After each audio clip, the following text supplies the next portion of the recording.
Hello guys, हमारा पिछली class में सैंधव सभ्यता के क्वेश्चन हमने किए थे। ठीक है गाइस, तो आज का हमारा टॉपिक है वैदिक काल। क्या टॉपिक है? वैदिक काल। वैदिक काल से संबंधित हमारे जितने भी प्रीवियस ईयर में क्वेश्चन पूछे गए हैं हम उनका अध्ययन करेंगे। ठीक है गाइस, और उनकी विस्तृत जानकारी करेंगे। चलिए, हम अपना पहला क्वेश्चन है हमारा,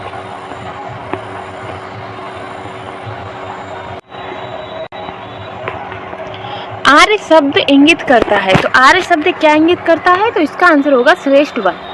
श्रेष्ठ वंश वो कैसे? जो आर्य थे वो प्राचीन भारतीय यूनानी, प्राचीन भारतीय यूरोपीय और प्राचीन ईरानी भाषा बोलने वाले जन थे। ठीक है गाइस, और उसका आर्य शब्द का जो अर्थ था वो था श्रेष्ठ या श्रेष्ठ वंश में या साधु या क्या कहते हैं उच्च कुल में। तो ये इनके इसके अर्थ थे, इसीलिए इन्हें क्या कहते थे? इसीलिए इन्हें कहते थे श्रेष्ठ वंश। तो इसे आर्य शब्द का अर्थ क्या है? श्रेष्ठ वंश से लगाया गया है। ठीक है गाइस, चलिए हमारा नेक्स्ट क्वेश्चन है, क्लासिकी संस्कृति में आर्य शब्द का अर्थ है। क्लासिकी यानी कि संस्कृति में आर्य शब्द का अर्थ क्या है? तो वो है, उसका अर्थ उत्तम व्यक्ति। संस्कृत भाषा में आर्य का अर्थ है उत्तम व्यक्ति या श्रेष्ठ ठीक है गाइस, क्या है? उत्तम व्यक्ति या श्रेष्ठ। ठीक है गाइस, चलिए हमारा नेक्स्ट क्वेश्चन है, नेक्स्ट है सबसे पुराना वेद कौन सा है? तो सबसे पुराना वेद कौन सा गाइस? सबसे पुराना वेद है ऋग्वेद। कौन सा है? ऋग्वेद। ठीक है गाइस, और सामवेद हमारा संगीत से संबंधित है, और ये हमारा यजुर्वेद यज्ञ से संबंधित है, और अर्थवेद जादू टोना वगैरह, कालू जादू वगैरह से संबंधित है। ठीक है गाइस, तो हमारा सबसे पुराना वेद कौन सा है? तो वो है ऋग्वेद। ठीक है, नेक्स्ट है त्रयी नाम क्या है? यानी कि त्रयी नाम से किसे जानते हैं? तो त्रयी नाम से जानते हैं तीन वेदों को। किसे? तीन वेदों को। और उनमें कौन कौन से वेद शामिल है? तो इसमें ऋग्वेद शामिल है, सामवेद शामिल है और यजुर्वेद। कौन सा? ऋग्वेद, सामवेद और यजुर्वेद। ठीक है गाइस, नेक्स्ट है हमारा नेक्स्ट क्वेश्चन है, किस वैदिक ग्रंथ में वर्ड शब्द का सर्वप्रथम नामोल्लेख मिलता है? यानी कि इनमें से ऐसा कौन सा वेद है जिसमें सबसे पहले वर्ड शब्द का उल्लेख हुआ है? तो वो कौन सा है? तो वो है ऋग्वेद। कौन सा है? ऋग्वेद। ठीक है गाइस, और वर्ड शब्द का हम शाब्दिक अर्थ में देखें तो कहीं कहीं हमें इसका अर्थ रंग से और व्यवसाय से मिला है। किससे? रंग और व्यवसाय से। ठीक है गाइस, हमारा नेक्स्ट क्वेश्चन, वर्ण व्यवस्था से संबंधित पुरुष सूक्त मूलतः पाया जाता है। यानी जो वर्ण व्यवस्था है उससे संबंधित जो पुरुष सूक्त है वो किस वेद में मिलता है? उस किस वेद में मूलतः पाया गया है? तो वो पाया गया है ऋग्वेद में। किसमें? ऋग्वेद में। ऋग्वेद के 10वें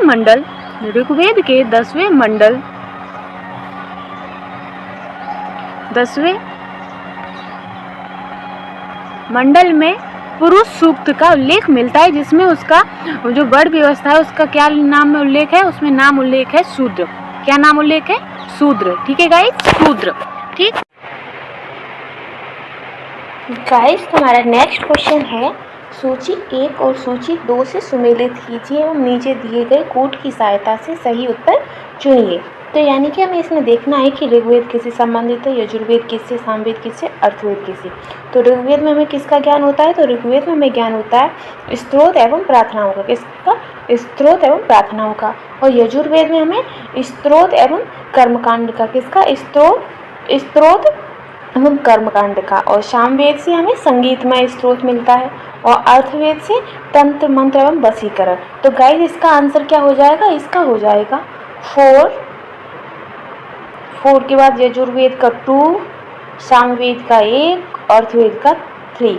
तो इसका आंसर होगा 4 2 1 3। क्या होगा? 4 1 2 3। ठीक है गाइस, हमारा नेक्स्ट क्वेश्चन है, निम्नलिखित 4 वेदों में से किस एक में जादुई, माया और वशीकरण का वर्णन है? तो इसमें गाइस जो हमारे 2 ऑप्शन है वो हमारे नेक्स्ट पेज पर है। तो हमारे जादुई और माया वशीकरण किस में मिलता है? तो वो मिलता है अर्थवेद में। किस में? अर्थवेद में। ठीक है गाइस, अर्थवेद में। ठीक, नेक्स्ट क्वेश्चन है, नेक्स्ट है ऋग्वेद में ऋचाएँ हैं। ऋग्वेद में कितनी ऋचाएँ? तो गाइस ये तो हमें सूक्त दी है। तो ऋग्वेद में 1028 तो सूक्त है, क्या है, सूक्त। और ऋचाएँ हैं 10,552, कितनी है, 10,552 ऋचाएँ हैं, ठीक है गाइस। और सूक्त कितने हैं, 1028 सूक्त है, ठीक है गाइस। हमारा नेक्स्ट ऋग्वेद है। ऋग्वेद क्या है, स्तोत्रों का संकलन है, या शब्दों का संकलन है, या युद्ध का ग्रंथ है, या कथाओं का संकलन है। तो ऋग्वेद में हमें स्तोत्रों का संकलन मिलता है, क्या मिलता है, स्तोत्रों का संकलन, ठीक है गाइस। नेक्स्ट है सूची 1 और सूची 2 के साथ सुमेलित करें एवं दिए गए कूट से सही उत्तर का चयन करें। यानी कि हमें देखना है कि कौन से ऋग्वेद किससे संबंधित है, बाकी के हमें देखने किससे संबंधित। तो ऋग्वेद है पंचविंशे, अरे नहीं सॉरी, ऋग्वेद है ऐतरेय, सामवेद है पंचविंशे, अर्थवेद है गौपथ से, यजुर्वेद है शतपथ से। तो इसका गाइस आंसर क्या हो जाएगा, तो इसका हो जाएगा तीसरा, चौथा, पहला, दूसरा। क्या हो जाएगा, तीसरा, चौथा, पहला, दूसरा। तो हमारा इसका आंसर है सी। कौन सा आंसर है, सी, ठीक है गाइस। नेक्स्ट क्वेश्चन, नेक्स्ट है निम्नलिखित में से कौन सा ब्राह्मण ग्रंथ ऋग्वेद से संबंधित है। ऋग्वेद से कौन सा ब्राह्मण ग्रंथ संबंधित है, तो वो है ऐतरेय ब्राह्मण। कौन सा है, ऐतरेय ब्राह्मण, ठीक है गाइस। नेक्स्ट है गौपथ ब्राह्मण किससे संबंधित है।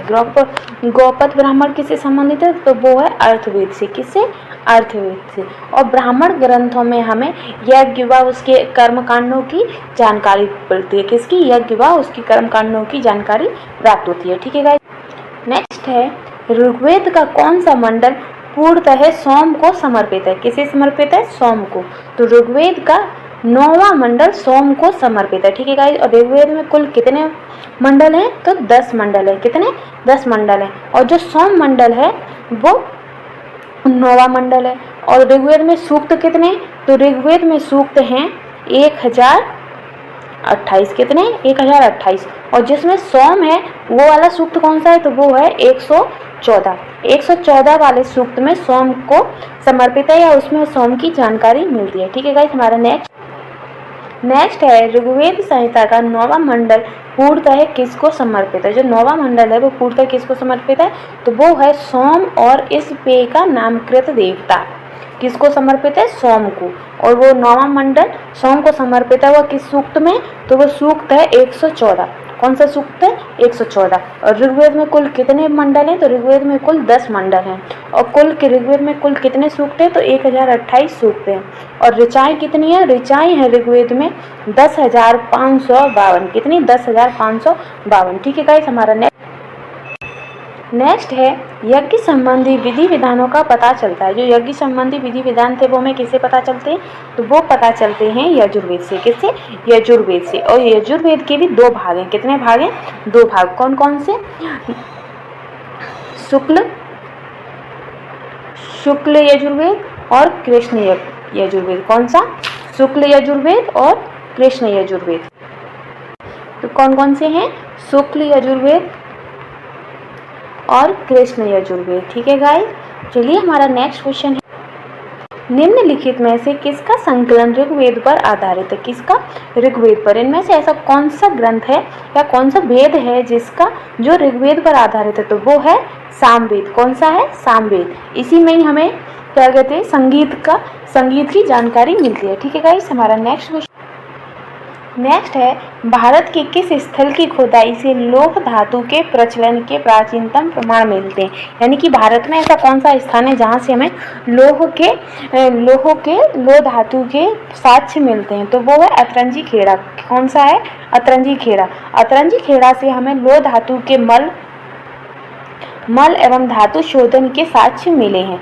धातु शोधन के साक्ष्य मिले हैं, जिससे यह स्पष्ट होता है कि अतरंजी खेड़ा में क्या कहते हैं, स्थायी रूप से धातु गलाने का काम होता था। क्या होता था, धातु गलाने का काम होता था, ठीक है गाइस। नेक्स्ट क्वेश्चन है उपनिषद पुस्तकें हैं, तो उपनिषद पुस्तकें क्या हैं, तो ये हैं दर्शन पर। उपनिषद पुस्तकें क्या हैं, जो कि दर्शन पर आधारित है। और उपनिषद पुस्तकों को ही हम क्या कहते हैं, उन्हें हम वेदार्थ भी कहते हैं। क्या कहते हैं, वेदार्थ भी कहते हैं, जिन्होंने वेदों का अर्थ किया है, यानी कि वेदों का अनुवाद किया है। ठीक है गाइस। नेक्स्ट है उपनिषदों का मुख्य विषय है, यानी कि उपनिषद का मुख्य विषय क्या है, तो इनका मुख्य विषय है दर्शन। क्या है, दर्शन। और उपनिषद दर्शन पर आधारित पुस्तकें, इन्हें वेदांत भी कहते हैं। क्या कहते हैं, वेदांत भी कहते हैं।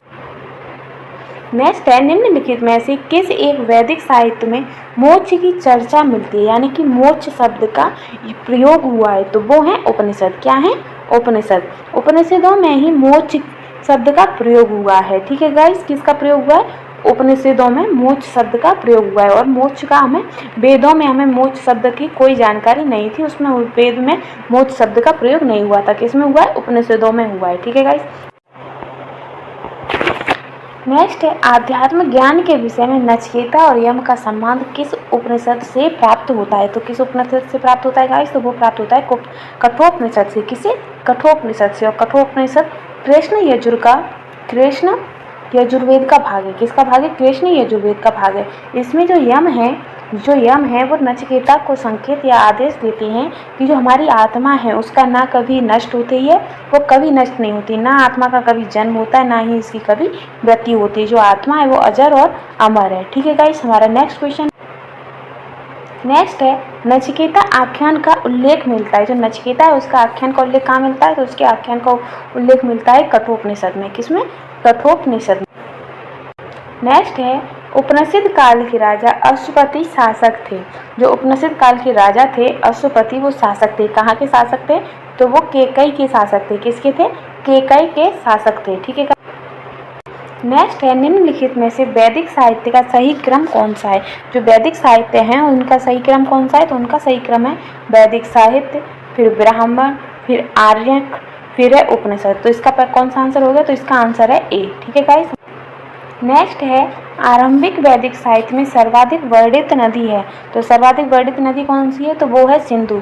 कौन सी है, सिंधु। और इसे आर्थिक महत्व के कारण इसे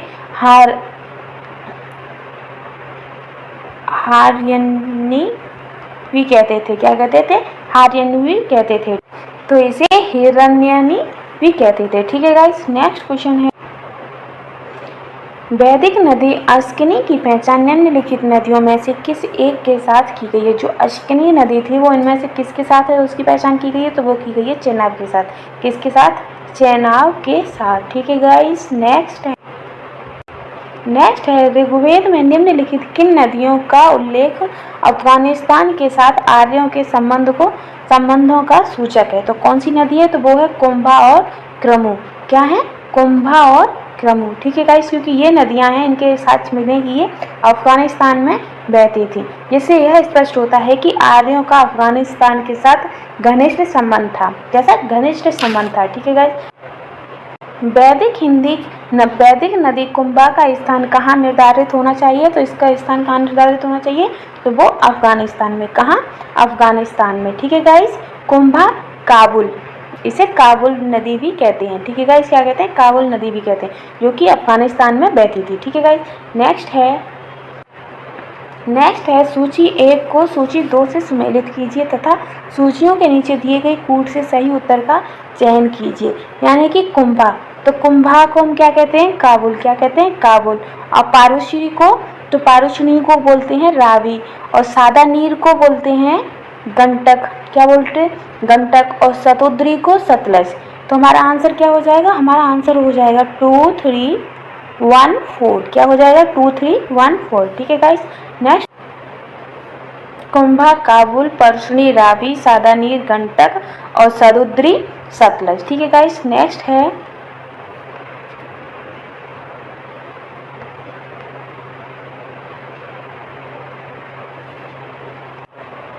निम्नलिखित में से कौन सी प्रथा चतुष्ट वैदोत्तर काल में प्रचलित हुई। कौन सी, चतुष्ट वैदोत्तर काल में, तो वो हुई थी धर्म, अर्थ, काम, मोक्ष और ब्रह्मचर्य, गृहस्थाश्रम, वनप्रस्थ और संन्यास। तो गाइस इसका आंसर होगा ए और सी दोनों। ए और सी दोनों। ठीक है। नेक्स्ट है धर्म तथा रीत भारत की प्राचीन वैदिक सभ्यता के केंद्रीय विचार को चित्रित करते हैं। इस संदर्भ में निम्नलिखित कथनों पर विचार कीजिए। किसके कथनों पर? धर्म और रीत। तो धर्म व्यक्ति के दायित्व एवं स्वयं तथा दूसरों के प्रति व्यक्तिगत कर्तव्यों की संकल्पना था, और रीत मूलभूत नैतिक विधान जो सृष्टि और उनमें निहित अंतर्निहित सारे तत्वों के क्रियाकलापों को संचालित करता था। तो गाइस ये इसके दोनों ही सही हैं। क्या? ये दोनों ही आंसर सही है। तो इसका आंसर हो जाएगा 1 और 2 दोनों। क्या हो जाएगा? 1 और 2 दोनों। ठीक है। नेक्स्ट है भारतीय संस्कृति के अंतर्गत रीत का अर्थ है। तो भारतीय संस्कृति के अंतर्गत रीत का अर्थ क्या है? तो रीत का अर्थ है प्राकृतिक नियम। क्या है? प्राकृतिक नियम। ठीक है गाइस। नेक्स्ट, निम्नलिखित वैदिक देवताओं में किसे उनका पुरोहित माना गया है? निम्नलिखित वैदिक देवताओं में किसे उनका पुरोहित माना गया था? तो वो माना गया था बृहस्पति को। किसे? बृहस्पति को उनका पुरोहित माना गया था। ठीक है गाइस। निम्नलिखित में से कौन सी वह ब्रह्मवादिनी थी जिसने कुछ वेद मंत्रों की रचना की थी? क्या की थी? वेद मंत्रों की रचना की थी। तो वो थी लोपामुद्रा। कौन थी? लोपामुद्रा। और ये ऋषि अगस्त्य की पत्नी थी। किसकी? ऋषि अगस्त्य की पत्नी थी। ठीक है गाइस। नेक्स्ट है ऋग्वैदिक काल में निष्क शब्द का प्रयोग एक आभूषण के लिए होता था, किंतु परवर्ती काल में उसका प्रयोग इस अर्थ में हुआ। किसके अर्थ में हुआ है? सिक्के के अर्थ में। किसके अर्थ में? सिक्के के अर्थ में। और निष्क हमारे सोने के आभूषण हुआ करते थे। ठीक है गाइस। नेक्स्ट है ऋग्वैदिक काल में निष्क किस अंग का आभूषण होता था? तो जो निष्क था वो आभूषण तो था, पर किस अंग का? तो वो था गले का, यानी कि गले के हार को निष्क कहा जाता था। किसे? गले के हार को। ठीक है गाइस। नेक्स्ट है प्राचीन भारत में निशाका जाने जाते थे। जो निशाका हुआ करते थे वो किसे कहते थे? तो वो कहते थे स्वर्ण आभूषणों को। किसे? स्वर्ण आभूषणों को। ठीक है। नेक्स्ट क्वेश्चन है वो गज कोई महत्वपूर्ण है क्योंकि? वो गज कोई क्यों महत्वपूर्ण है? वो महत्वपूर्ण है इसलिए क्योंकि यहाँ से प्राप्त अभिलेखों में वैदिक देवताओं एवं देवियों का नाम उल्लेख मिलता है। क्या मिलता है? वे अभिलेख जो यहाँ वो गज कोई है वहाँ से हमें वैदिक देवी देवताओं के साक्ष्य मिले हैं। ठीक है गाइस। एशिया माइनर स्थित वो गजकोई से 14वीं शताब्दी ईस्वी पूर्व के अभिलेख में ऋग्वैदिक काल के देवताओं इंद्र, वरुण, मित्र तथा नासत्य का उल्लेख मिलता है। इससे ज्ञात होता है कि वैदिक आर्य ईरान से होकर ही भारत आए होंगे। कहाँ से? वैदिक आर्य ईरान से होते हुए भारत आए होंगे। ठीक है गाइस। नेक्स्ट है निम्नलिखित अभिलेखों में से कौन सा ईरान से भारत में आर्यों के आने की सूचना देता है? तो इनमें से ऐसा कौन सा अभिलेख है जिससे हमें यह पता चलता है कि जो आर्य थे वो भारत में ईरान से आए थे? कहाँ से? ईरान से आए थे। तो वो था वो गज कोई। कौन सा था? वो गज कोई। ठीक है गाइस। नेक्स्ट क्वेश्चन है 14वीं शताब्दी ईसा पूर्व एक अभिलेख जिसमें वैदिक देवताओं का वर्णन है वह कहाँ से प्राप्त हुआ है? तो वो प्राप्त हुआ वो गज कोई से। कहाँ से? वो गज कोई से। और इसी से हमें पता चला है कि जो आर्य थे वो कहाँ से भारत आए होंगे? तो वो ईरान से भारत आए होंगे। कहाँ से? ईरान से भारत। नेक्स्ट है निम्नलिखित में से किसने आर्यों के आदि देश के बारे में लिखा है? तो वो है बाल गंगाधर तिलक। बाल गंगाधर तिलक ने लिखा था कि जो आर्य थे वो उत्तरी ध्रुव के थे। कहाँ के थे? उत्तरी ध्रुव के थे। लेकिन जो हमारे इतिहासकार थे उन्होंने इस बात को मानने से इनकार कर दिया था। ठीक है गाइस। हमारा नेक्स्ट है जिस ग्रंथ में पुरुषमेध का उल्लेख मिलता है वह है। तो किस ग्रंथ में पुरुषमेध का उल्लेख मिलता है? तो वो गाइस यजुर्वेद में भी मिलता है, शतपथ ब्राह्मण में भी मिलता है और शुक्ल यजुर्वेद में भी मिलता है। तो इसका आंसर गाइस होना चाहिए ABC। क्या होगा इसका आंसर? ABC। ठीक है गाइस। हमारा शतपथ ब्राह्मण में उल्लेखित राजा विधेय माधव से संबंधित ऋषि थे। तो विधेय माधव से संबंधित ऋषि कौन थे? तो वो थे ऋषि गौतम राहुगढ़। कौन थे? ऋषि गौतम राहुगढ़। कौन से थे? ऋषि गौतम राहुगढ़। ठीक है गाइस। नेक्स्ट है नेक्स्ट है उत्तर वैदिक काल में निम्नलिखित में से किनको आर्य संस्कृति का धुर समझा जाता। किसे आर्य संस्कृति का धुर समझा जाता, तो वो समझा जाता था कुरु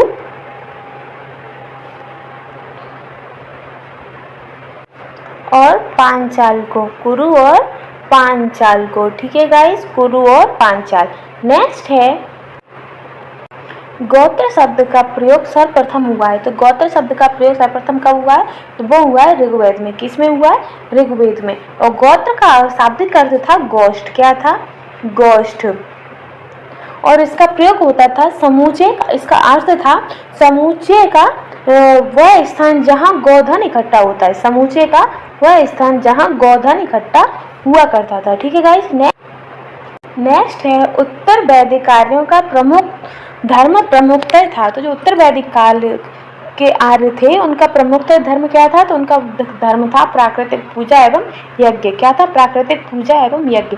और मूर्ति पूजा और यज्ञ ये मौर्य काल में स्टार्ट हुआ था। कब हुआ था, मौर्य काल में स्टार्ट हुआ था। ठीक है गाइस। नेक्स्ट है तो ऋग्वेद काल में जनता निम्न में से मुख्यतः किसमें विश्वास करती थी, किसमें विश्वास करती थी ऋग्वैदिक काल में जनता, तो वो करती थी बलि एवं कर्मकांड में। किसमें, बलि एवं कर्मकांड में। ठीक है गाइस।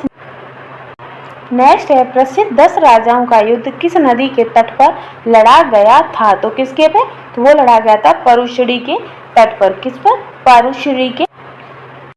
नेक्स्ट है प्रसिद्ध 10 राजाओं का युद्ध किस नदी के तट पर लड़ा गया था। कौन सा युद्ध, 10 राजाओं का युद्ध, तो वो लड़ा गया था परुशनी नदी पर। कहाँ पर, परुशनी नदी पर। ठीक। नेक्स्ट है ऋग्वेद में उल्लेखित प्रसिद्ध 10 राजाओं का युद्ध किस नदी के किनारे लड़ा गया था, तो वो लड़ा गया था पारुशनी नदी के तट पर। कहाँ पर, पारुशनी नदी के तट पर। ठीक है गाइस। नेक्स्ट क्वेश्चन है निम्न में से किस नदी को ऋग्वेद में मातेतमा, देवीतमा एवं नदीतमा संबोधित किया गया है।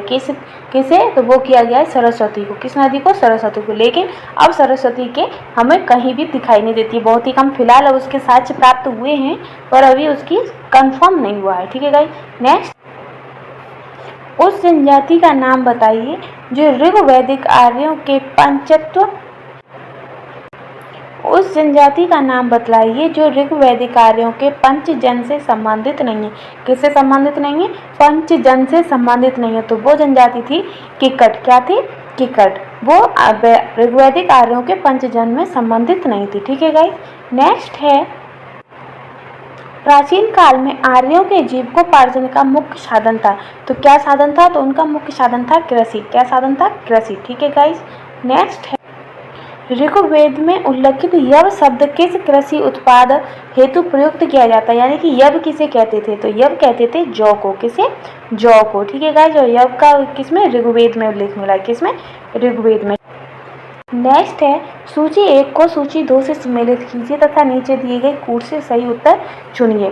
तो व्रीहि हमें किससे कहते थे, तो व्रीहि कहते थे चावल को। किसे, चावल को। और मुदंग मूंग को कहते थे, यव जौ को कहते थे और इच्छु गन्ना को। तो इसका आंसर हो जाएगा दूसरा, तीसरा, चौथा और पहला। ठीक है गाइस। क्या हो जाएगा, दूसरा, तीसरा, चौथा, पहला। तो आंसर है इसका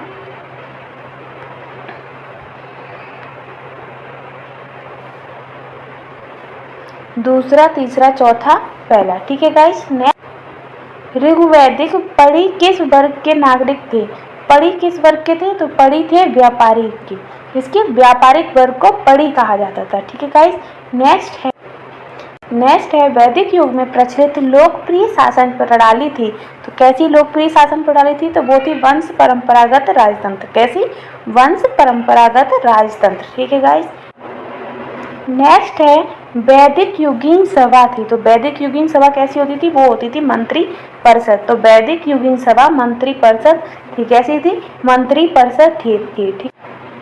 किस वेद में सभा और समिति को प्रजापति की 2 पुत्रियां कहा गया है, किसी सभा और समिति को, तो वो कहा गया है अर्थवेद में। किसमें, अर्थवेद में प्रजापति की 2 पुत्रियों के नाम सभा और समिति दिए गए हैं। ठीक है। ऋग्वैदिक जनसभा जो न्यायिक कार्यों से संबंधित थी तो वो क्या होती थी, तो वो होती थी सभा। क्या होती थी, सभा। और ऋग्वेद में सभा का 8 बार उल्लेख हुआ है। कितने बार, 8 बार उल्लेख हुआ है। ठीक है गाइस, नेक्स्ट है आयुर्वेद तथा जीवन का विज्ञान का उल्लेख सर्वप्रथम मिलता है। तो आयुर्वेद एवं जीवन का विज्ञान का उल्लेख सर्वप्रथम किसमें मिलता है, तो वो मिलता है अर्थवेद में।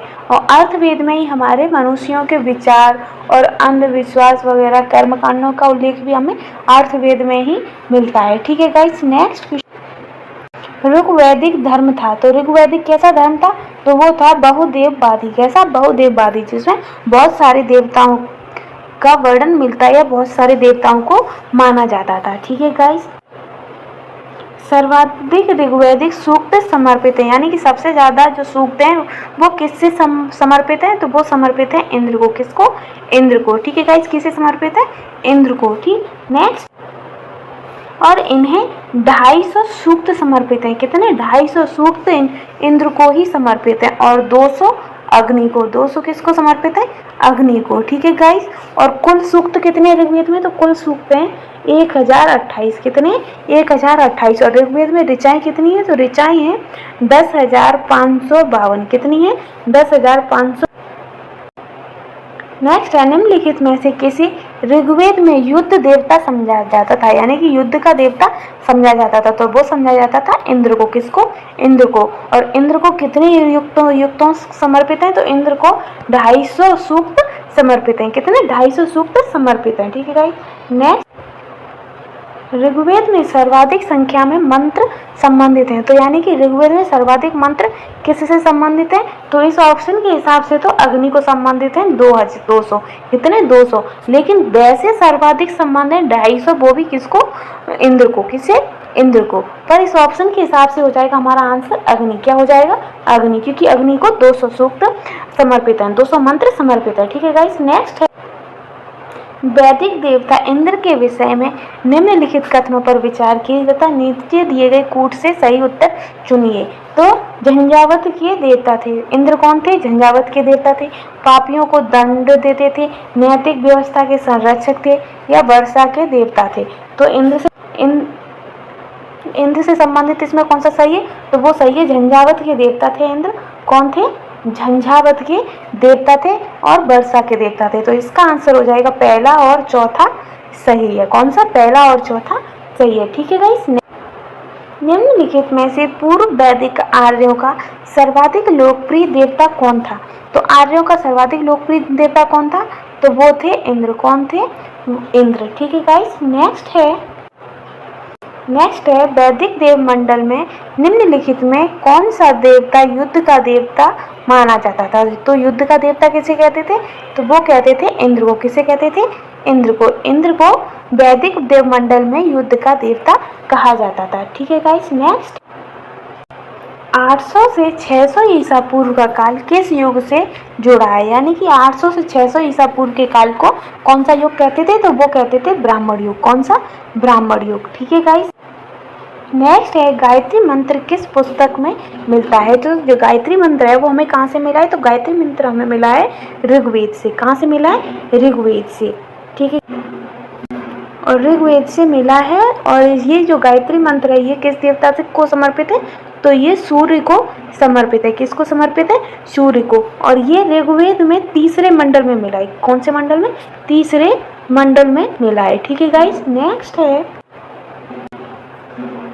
गायत्री मंत्र के नाम से प्रसिद्ध मंत्र सर्वप्रथम किस ग्रंथ में मिला है। तो सर्वप्रथम गायत्री मंत्र हमें कहाँ से मिला है, तो वो मिला है ऋग्वेद से। कहाँ से, ऋग्वेद से। गायत्री मंत्र किसे समर्पित है, तो ये समर्पित है सूर्य के देवता को। किसे, सूर्य के देवता को। और कौन से मंडल में मिला है, तो ये तीसरे मंडल में मिला है। ठीक है गाइस, गायत्री मंत्र की रचना किसने की थी, तो गायत्री मंत्र की रचना की थी विश्वामित्र ने। किसने की थी, विश्वामित्र ने। ठीक है गाइस, सर्ग, प्रतिसर्ग, वंश, मनवंतर और वंशानुचरित संकेत हैं। किसके संकेत हैं, तो ये संकेत हैं पुराणों के। किसके, पुराणों के। ठीक है गाइस, नेक्स्ट है पुराणों की संख्या है, तो पुराणों की संख्या कितनी है? 18। कितनी है? 18। ठीक है गाइस। और पुराणों की रचना किसने की थी? तो पुराणों की रचना की थी लोमहर्ष ने। किसने? लोमहर्ष ने और उनके पुत्र ने। किसने? लोमहर्ष और उनके। नेक्स्ट है श्रीमद् भगवद गीता मौलिक रूप से किस भाषा में लिखी गई है? जो श्रीमद् भगवद गीता है वो किस रूप में लिखी गई है? तो वो लिखी गई है संस्कृत भाषा में। किस भाषा में? संस्कृत भाषा में। ठीक। महाभारत मूलतः किस रूप में जानी जाती है? जो महाभारत है वो इसका दूसरा रूप क्या है? तो उसका दूसरा रूप है जय संहिता। क्या है? जय संहिता।